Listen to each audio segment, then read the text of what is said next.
Hey, hey. Let's go ahead and get started with a love reading for my singles. Singles love reading. What do we got for you guys? Woo, that card just wants to slip off the table. Okay, well, intuition. Isn't it funny how she's got the tattoo on her hand, as do I? So this is about intuition. Maybe for some of you, you guys are scheduling readings. I've been doing a lot of readings on love life, but this is also about listening to your gut, a gut feeling. You might have a premonition or a sixth sense about something that there's about ready to be a divine intervention. Okay. So this is singles. This is something that has already happened. Your intuition told you something. And divine intervention talks about karma. Okay. So let's find out what this is heading towards. Home. Jesus. I'm going to keep going before I say anything. Hold on. All right. What else we got? We got party. What else do we have for the collective? We've got spiritual awakening in the center of the reading. Truth in the reverse. Unfinished business. What else do we have for their love?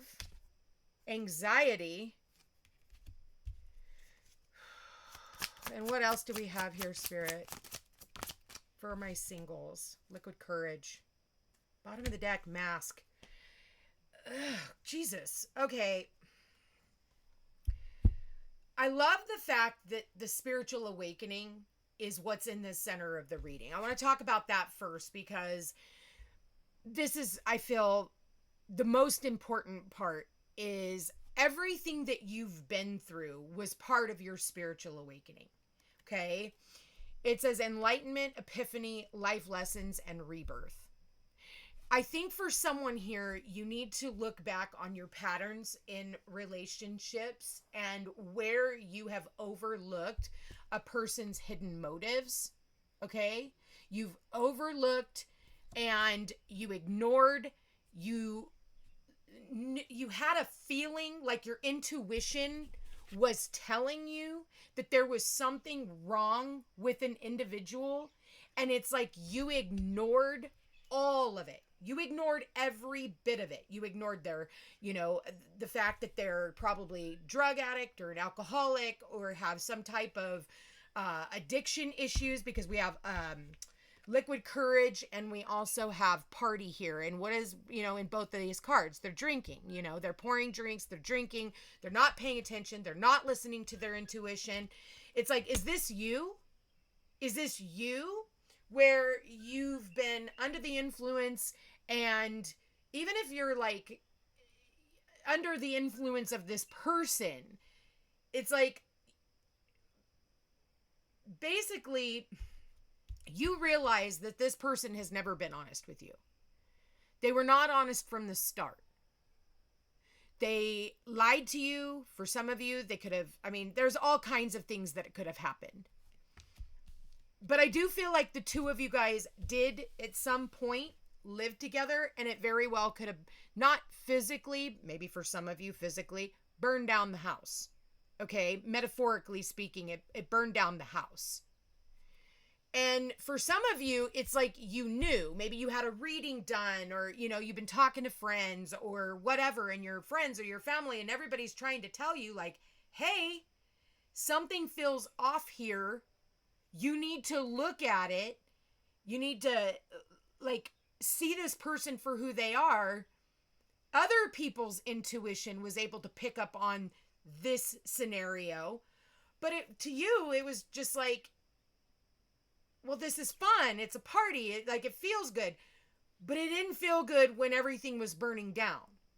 So now someone's trying to come back in, and it's up to you. Like, have you awakened to who this person is?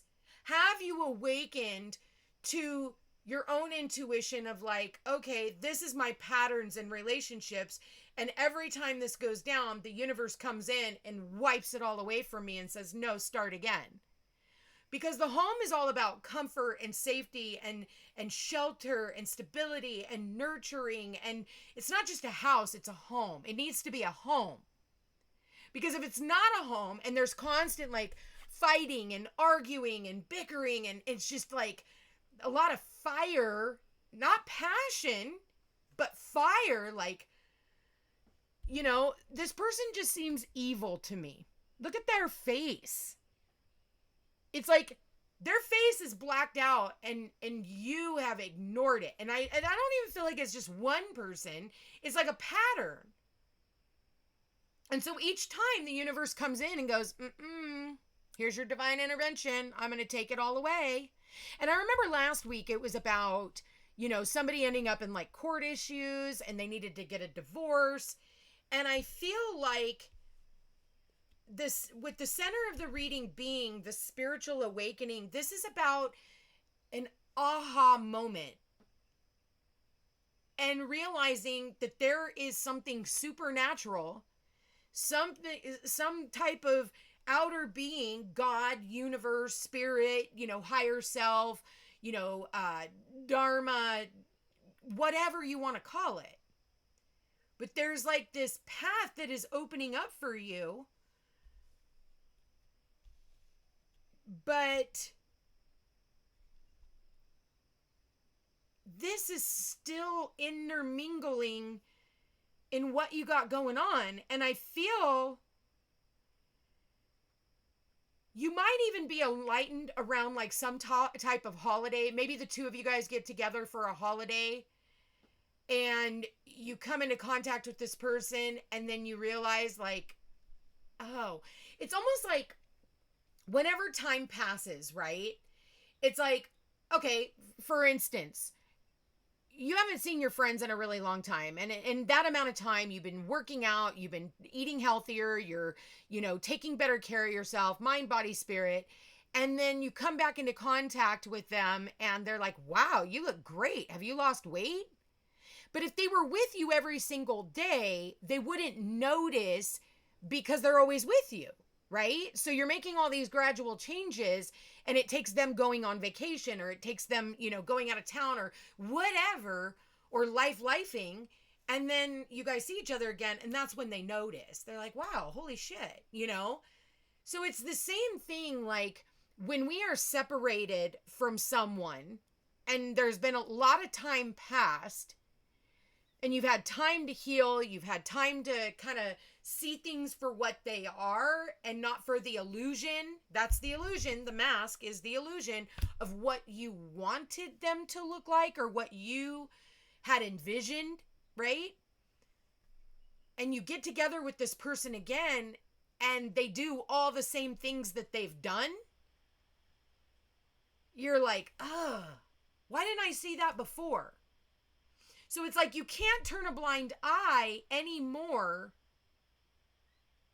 to what now that you're seeing. Like now it's almost like there's a magnifying glass on it. And it's like you've gone enough time without seeing a certain individual. Then you see them. Nothing's changed. Do you really want to go back into that situation and get drunk and ignore it? For some of you, this is about knowing that there's some type of unfinished business and it brings you some type of anxiety. I think that for a lot of you, there's nervousness. I do feel like you are going to be coming back into contact if you haven't already. But this time, the mask is off. The only way that the mask is going to still be on and you're still not going to see it is if you're still doing the same things, you're still drinking, you're still like under the influence, you're going to ignore the truth. For some of you, it's like you're going to feel like you have to lie to everyone else to be even able to come into contact with this person. It's like you're going to have to sneak around. You're going to have to hide, because at the end of the day, your friends, your family, your, loved ones aren't as forgiving as you are. After they've been able to see it all along, but you have to, it's like everybody else tried to tell you. And then everything got fucked up. Your whole world blew up. Everything came crashing down. There's nothing left, not even cobwebs to clean up. And then this person wants to get back together and, oh, it's the holiday, because we got Easter coming up. It's like, are you parents, do you have kids together? Because if that's the case, then it's like, you feel a sense of obligation. But it's like, the only way you're not going to see what's going on is if you're drunk during that holiday. And then it's nothing but, it's not going to make you feel good. And I think that you need to listen to that anxiety. When you're around a certain person, you don't feel settled. The only way you feel settled is if you're drunk. And it's not even that you feel settled, it's just that you're freaking numb and you're tapped out or under the influence of whatever you're under the influence of. For some of you, you're just under the influence of this person, the illusion. But this individual, it has a hidden motive. There is a hidden motive. For some of you, they want right back into your house. And I think that, they might not be out and out saying that, but they're like literally. And the only way you're going to do that is by ignoring the truth.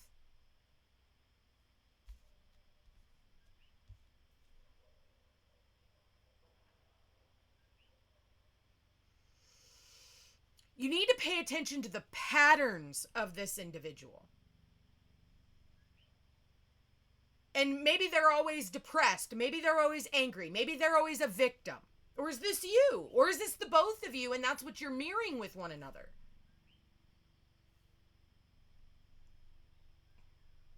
I think last week's also was about, somebody who was always under the influence of some type of a substance, not really seeing things clearly. It's like you can tell them one moment and then the next moment, because they just got drunk. Like, that's why I quit being a bartender. Like, I was a badass bartender. And I gave great freaking advice because that's what bartenders do. We're counselors, therapists, life coaches, And I bartended for years. But the thing is it wasn't that I wasn't giving good advice. It was just that I was serving them this beverage that was blocking the pineal gland. So the next week they'd come back and ask me the same fucking question. So I was just parroting, it was like on repeat of giving you the same advice, but yet you're not doing anything about it because you're still under the influence.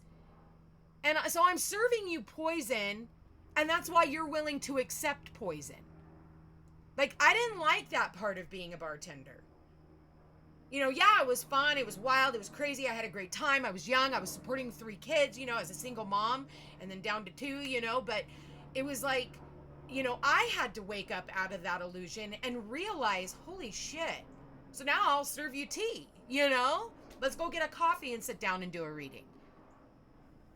Because now you're going to be more apt and more susceptible to download everything that I'm saying to you. Otherwise, it's just a waste of my fucking time, energy, effort, air, Because, and then you sit there in the moment, you're like, yeah, that's great, that's great, that's great. But then the illusion is you go right back into it the very next moment. And so, I mean, it's like, it's a waste of my fucking time. That's why I don't like doing, and I won't. I have a rule, like there's a 72-hour rule where I'm like, you can't be under the influence of anything for 72 hours, especially for people who have like serious alcoholism or, drug addicts, and because it affects my energy. And also, again, it's a waste of my fucking time. What are you willing to sacrifice to sit down and listen to what I have to say? And then not go right back into the thing that we just talked about. So, this one is like, it's like eye-opening for those of you who are willing to hear it. Because for some of you, again, you'll hear this and you'll be like, yeah, but then you go right back into it and you would just ignore it and you forget everything that was just said 5 minutes ago after you took that first drink. Looking for signs. Not that sign, God, a sign of your sign. Open to the spiritual guidance. That's what this spiritual awakening is. Willing to accept the truth. Look at that. We've got the word the truth. Here, it's like you haven't been willing to accept the truth. You haven't been willing to look at it. You got to be willing to accept the truth. And listen, trusting that gut feeling. We've got 3 cards here. Gut feeling. Trusting the gut feeling. How can you trust a gut feeling if you're under the influence? You're faking it. And I think for some of you, it's like you're going to fake trying to get back together. Somebody here, look at it. It says hidden motives. On this card, it says not being genuine, keeping up appearances, living beyond their means. Whoever this is a fake. They're a fraud. They're a liar. You've already seen the signs. It's like both of these decks are saying, I said what I said. Like they're just repeating and hammering home. Unavailable. This person is emotionally, mentally, spiritually, they're unavailable. Struggles with intimacy, emotionally aloof, dating other people. For some of you, yeah, they are. They're out partying, dating other people, looking for a new baby daddy, mommy, baby mommy, like, what else do we have here, Spirit? Getting clarity, seeing through lies, being real with yourself, and again, accepting the truth. You cannot make this up. You cannot make this up. Ascension. What do we got here? Spiritual awakening. This is part of the ascension process. See how both of their hands are up? Ascension says resolving the past, overcoming emotional blockages, and coming into a spiritual relationship. And I think the spiritual relationship is the relationship that you have with yourself. But it's like, here's the deal. You don't know yourself without the chaos. You're too afraid of ascending because if you ascend, you might realize, what the fuck have I been settling for? Man, I'm a doofus. You mean I deserved this over here all along? Oh, man. Like you're cutting your nose off to spite your face. And it says harmony. Somebody that you will work well together with. Somebody that you're in tune with. And somebody that you can build deep trust. Build deep trust. Do you have deep trust with this person? Or the person that you're pining after? Or hoping that comes back into your life? Because again, everybody else sees it. The only person that's not seeing it is whoever it is that I'm tapped into that is partying, drinking, even if you're not out, drinking with other people and you're sitting in your fucking room or you're sitting in the garage or out on the front porch, so the moment you get off work, you go and grab that freaking, bottle. You gotta ascend away from that, heal, so that you can come into a happy, healthy, loving bond. I'm going to leave that there. This is Venus and Mercury retrograde, so I'm not surprised that these are coming up. But somebody here needs to hear this. It's like doing the right thing when even nobody is looking. But just remember, just because you're forgiving, the people around you will never forget. So I'm going to keep that there. I love you guys all so much. And we'll chat again soon. Take care.